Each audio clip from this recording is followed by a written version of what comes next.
आज हम पर्वत निर्माण संबंधी जोली का रेडियो एक्टिविटी या रेडियो सक्रियता सिद्धांत पढ़ेंगे।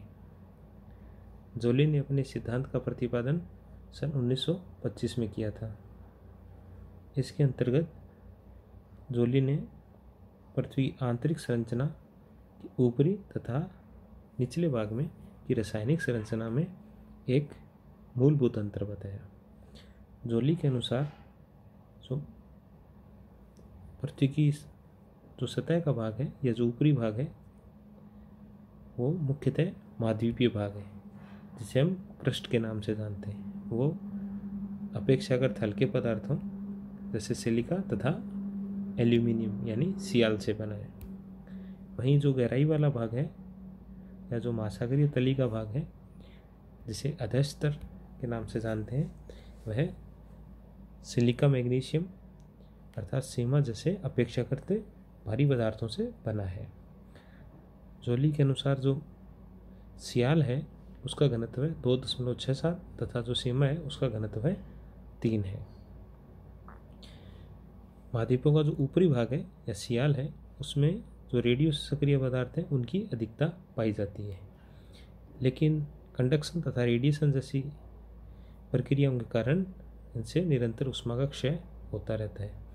लेकिन गहराई में स्थित जो सीमा है या जो अधस्तर है उसमें रेडियो सक्रिय पदार्थ तो कम होते हैं, लेकिन वहाँ निरंतर ऊष्मा का क्षय नहीं होने के कारण ऊष्मा का निरंतर संचयन होता जाता है। और निरंतर लगातार ऊष्मा का संचयन होने से जो ये जो सीमा का ऊपरी भाग है इसका तापमान निरंतर बढ़ता जाता है और धीरे धीरे ये जो बेसाल्ट का जो गलनांक है, बेसाल्ट जो सीमा है सियाल और जो मैग्नीशियम से बना, उसमें जो सबसे जो प्रमुख उसका जो खनिज है वो है, जो चट्टानें हैं वो है बेसाल्ट। तो जब तापमान इतना अधिक बढ़ जाता है कि वो बेसाल्ट के गलनांक तक पहुंच जाता है, तो लगभग 1150 डिग्री सेल्सियस माना है जोली ने अपनी गणितीय परिकल्पनाओं के अनुसार।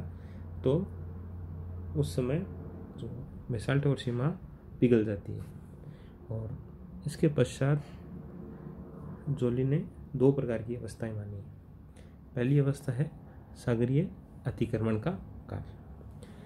इसमें क्या होता है, जो सीमा के पिघलने के कारण सीमा का घनत्व कम हो जाता है और घनत्व कम होने से जो सीमा का विस्तार होता है तथा जो महाद्वीपीय खंड है वो केंद्र से ऊपर की ओर उठ जाता है।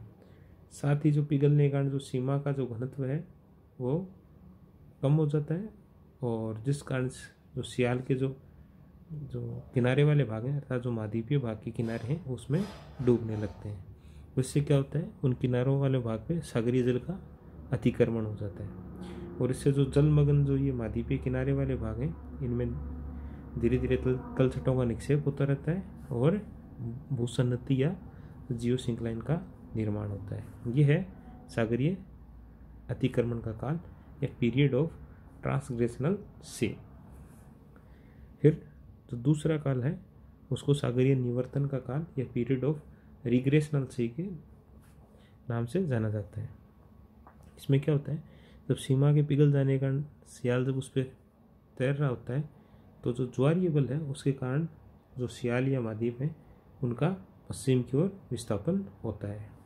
ये हमने वेगनर के सिद्धांत में पढ़ा था। वेगनर भी कुछ इस प्रकार की बात करते हैं। वो भी जो महाद्वीपों का पश्चिम की ओर विस्थापन है उसके लिए जो सूर्य और चंद्रमा के ज्वारीय बल को ही उत्तरदायी मानते हैं और कुछ वैसा ही विचार जोली भी अपने सिद्धांत में प्रस्तुत करते हैं। इससे क्या होता है, महाद्वीप जैसे ही पश्चिम की ओर उनका प्रभाव होता है तो जो सीमा का भाग है जहाँ पहले महाद्वीप थे वो अनावृत हो जाता है और इससे क्या होता है, सीमा से तापमान का ह्रास होना प्रारंभ हो जाता है और इससे तापमान कम होने से सीमा पुनः ठोस होने लगती है। जोली ने अपनी गणितीय परिकल्पना के आधार पर बताया कि इस प्रकार ऊष्मा की प्राप्ति और संचयन के लिए लगभग 3.5 से 5.5 करोड़ वर्ष का समय आवश्यक होता है और इतना ही समय जो अधस्तर पिघले हुए अधस्तर को पुनः ठोस होने में लगता है। जब ये 10 तिरकोने ठोस हो जाता है तो सीमा घनत्व फिर से बढ़ जाता है और जो महाद्वीपीय भाग है उस पर जो सागर जो व्याप्त था उसका निवर्तन या रिग्रेस हो जाता है। यह है सागरीय निवर्तन का काल। और इसी सागरीय निवर्तन के काल के समय पर्वतों का निर्माण होता है। अब जोली वो आगे बताते हैं वो किस प्रकार होता है। सीमा जैसे ठोस होती है तो सागरीय तली में क्या संकुचन प्रारंभ हो जाता है और उस संकुचन के कारण जैसे महाद्वीप के दोनों और महासागर हैं तो उनकी सागरीय तली में संकोचन के कारण महाद्वीपीय भाग पे जो क्षैतिज संपीड़न लगता है या पार्श्विक दबाव लगता है, उससे जो पहले सागरीय अतिक्रमण का काल था उस समय जहाँ जो महाद्वीपीय किनारे थे जहाँ तलछटों का जमा हुआ था उन जो निक्षेपित तलछटों का अब वलन हो जाता है संपीड़न के कारण और जिससे क्या होता है पर्वतों का निर्माण होता है।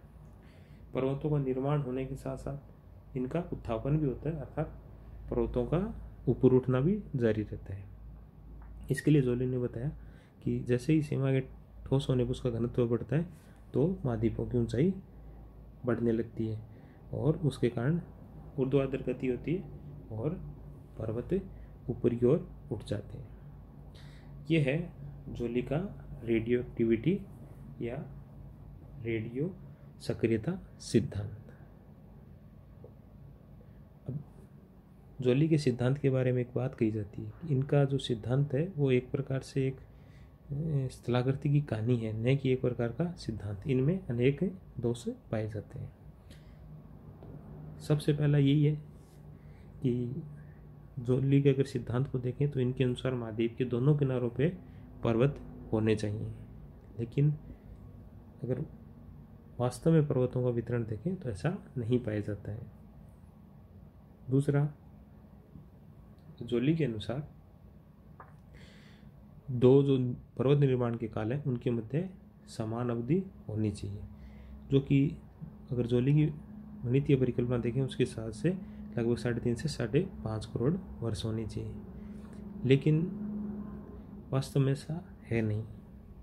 जो पर्वत निर्माण के विभिन्न काल रहे हैं, जो प्री कैम्ब्रियन हो, हर्सिनियन हो, कैलेडोनियन हो या जो एल्पाइन हो, इनके बीच की जो समय अवधि है, इनके बीच का जो अंतराल है वो समान न होकर भिन्न है।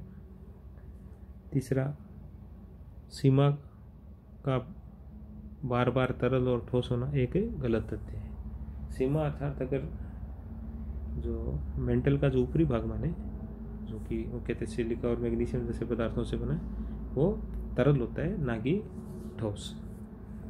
और वेगनर के समान जोली ने भी ज्वारीय जो बल है उसके प्रभाव का गलत अनुमान किया। ज्वारीय सूर्य और चंद्रमा से लगने वाला जो ज्वारीय बल है वो इतना अधिक नहीं होता कि महाद्वीपों का जो पश्चिम की ओर जो विस्थापन है वो संभव हो सके।